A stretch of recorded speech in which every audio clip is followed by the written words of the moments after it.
రెండవ అధ్యాయం సోమవార వ్రత మహత్యము. జనక మహారాజా, కార్తీక మాస మహత్యం విన్న వారికి మనోవాక్కాయ కర్మల నుండి విడుదల కలుగుతుంది. కార్తీక మాసంలో సోమవార వ్రతం ఆచరించేవాడు పరమశివుని అనుగ్రహానికి పాత్రుడై శివ సాముజ్యాన్ని పొందుతాడు. కార్తీక మాసంలో చేసే స్నానదాన జపాదులు అశ్వమేధాది యాగ ఫలితాన్ని ప్రసాదిస్తాయి. ఈ వ్రతాన్ని 6 విధాలుగా చేయవచ్చు. 1. ఉపవాసం. 2. ఏకభుక్తం అంటే ఒంటిపూట భోజనం చేయడం. 3వది నక్తం అంటే రాత్రి మాత్రమే భోజనం చేయడం. 4వది తాను అడగకుండా ఉంటూ ఇతరులు పెట్టింది మాత్రమే తినడం. 5వది స్నానం. 6వది తిలాదానం అంటే నువ్వుల దానం ఇవ్వడం. శక్తి ఉన్నవాళ్ళు పూర్తి ఉపవాసం చేసి శివునకు అభిషేకం గావించిన తులసి తీర్థం మాత్రమే తీసుకొని మర్నాడు అన్నదానం చేసి తర్వాత భోజనం చేయవచ్చును. అందుచేత ఉపవాసం చేయగల వాళ్ళు ఉపవాసం చేయడం అన్ని విధాలా మంచిది. ఉపవాసం చేయలేని వాళ్ళు ఉదయాన్నే స్నానం, జపం, దేవతారాధన మొదలైన వాటిని యథావిధిగా చేసి మధ్యాహ్నం భోజనం చేసి రాత్రి మాత్రం భోజనం చేయకూడదు. పండ్లు, పాలు తీసుకోవచ్చును. ఈ విధంగా చేసేదానిని ఏకభుక్తం అంటారు. 3వ పద్ధతిలో ఉదయాన్నే స్నానం, జపం, అభిషేకం, పితృదేవతారాధన మొదలైన వాటిని నిర్వహిస్తూ పగలంతా ఉపవాసం చేస్తూ పారాయణ పఠనముతో కాలం గడిపి రాత్రి నక్షత్ర దర్శనం చేసిన తర్వాత భోజనం చేయాలి. ఆ విధంగా చేసే దానిని నక్తం అంటారు. 4వ పద్ధతి పగలంతా ఉపవాసం ఉండి ఎవరిని ఏమీ అడగకుండా సాయంత్రం ఎవరైనా అడగకుండా పెట్టిన దానిని తినడం వల్ల కూడా సోమవార వ్రతం చేసినట్లవుతుంది. దీన్ని ఆయాచిత వ్రతం అంటారు. 5వ పద్ధతిలో మంత్రయుక్తంగా స్నాన జపాదులను గావించవచ్చును. 6వ పద్ధతిలో కార్తీక సోమవారం నాడు నువ్వుల దానం చేసినను వ్రతం చేసినట్లే అవుతుంది. నువ్వుల దానం వల్ల పాపాలు తొలగుతాయి. అందుచేత తిలదానం చేయటం వల్ల చాలా మంచిది. ఈ 6 పద్ధతుల్లో ఏదో ఒకటి ఆచరించకపోయినట్లయితే కుంభీపాక నరకం ప్రాప్తిస్తుంది. అనాథ స్త్రీలు ఈ వ్రతం చేయడం వలన విష్ణు లోకాన్ని పొందుతారు. కార్తీక మాసంలో పగలంతా ఉపవాసం చేసి భగవదారాధనలో కాలం గడిపి రాత్రి నక్షత్రాలని చూసిన తరువాత భోజనం చేస్తూ ఈ విధంగా 5 సోమవారాలు అంటే పంచనక్తం చేసిన వారు శివ సాముజ్యం పొందుతారు. పంచనక్తం ఆచరించేవారు నమక చమక సహితంగా రుద్రాభిషేకం చేస్తూ ఉండాలి.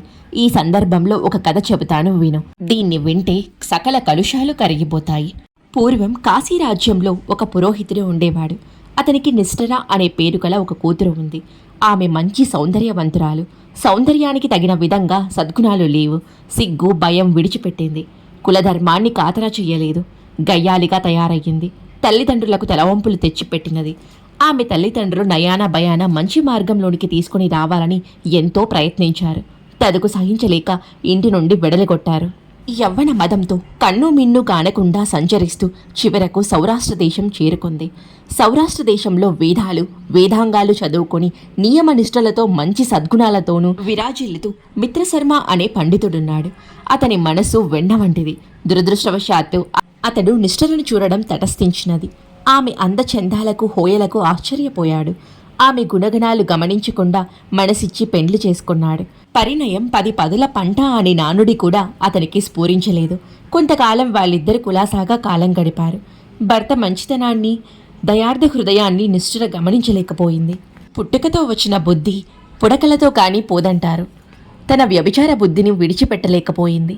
ఆమె దుష్ప్రవర్తనలకు అత్తమామలు భరించలేక చివరికి కొడుకుకు చెప్పారు. మిత్రశర్మ తన భార్య మీద మమకారంతో ఆమెని ఏమీ చేయలేకపోయేవాడు. అభిమానం అడ్డు రావడం వల్ల ఇక చేసేదేమీ లేక అత్తమామలు ఇల్లు విడిచి వెళ్ళిపోయారు. అత్తమామలు ఇల్లు విడిచిన తర్వాత నిష్ఠరకు పూర్తి స్వాతంత్ర్యం లభించింది. ఆమె ఆగడాలకు అంతే లేకపోయింది. ఆమె చేసే పనులు భరించలేక భర్త ఒక మాట అంటే ఆమె 10 మాటలనడమే కాకుండా దండించేది. తను ఎంతో ప్రేమగా చూసుకుంటున్నాడు అనే ఇంగిత జ్ఞానం కూడా లేకపోవడం వల్ల, దయ అనేది లేకపోవడం వల్ల భర్తను నానా హింసలు పెడుతూ ఉండేది. ఆ బ్రాహ్మణుడు పడరాని పాటలు పడుతూ గృహస్థ ధర్మానికి ఎక్కడ లోపం వస్తుందోనని భయం వల్ల ఆమెను విడిచిపెట్టలేకపోయాడు. అతడు ఎంత నిర్లిప్తంగా ఉంటున్నప్పటికీ తన స్వేచ్ఛ విహారానికి నిష్ఠకు అడ్డుగా కనిపించాడు. భర్తను తన మార్గానికి అడ్డు తొలగించాలనే నిర్ణయానికి వచ్చింది.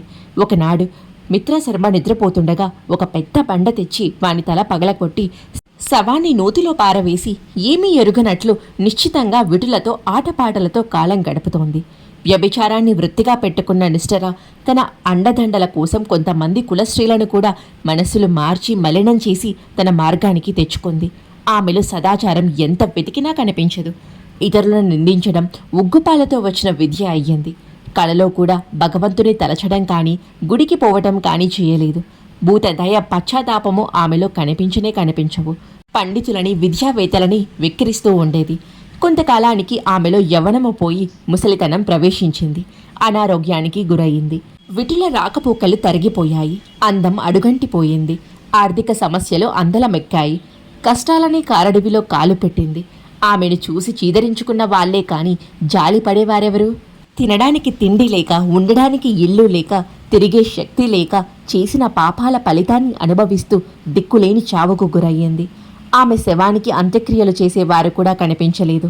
యమదూతలు ఆమెను తీసుకుపోయి యమధర్మరాజు ముందు విచారణ నిమిత్తం హాజరుపరిచారు.